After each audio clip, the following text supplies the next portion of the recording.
In the early days of the settlement of Australia, enterprising settlers unwisely introduced the European rabbit.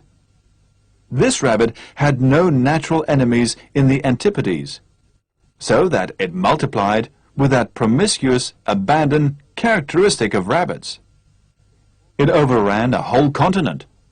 It caused devastation by burrowing and by devouring the herbage which might have maintained millions of sheep and cattle.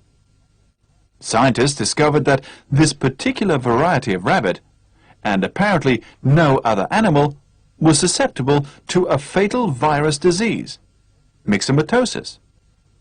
By infecting animals and letting them loose in the burrows, local epidemics of this disease could be created.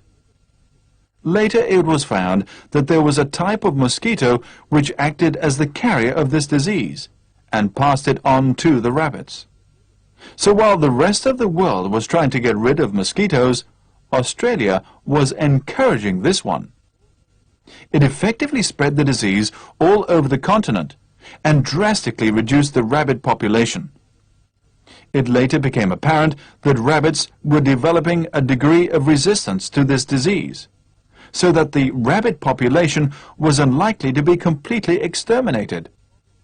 There were hopes, however, that the problem of the rabbit would become manageable. Ironically, Europe, which had bequeathed the rabbit as a pest to Australia, acquired this man-made disease as a pestilence. A French physician decided to get rid of the wild rabbits on his own estate and introduced myxomatosis. It did not, however, remain within the confines of his estate.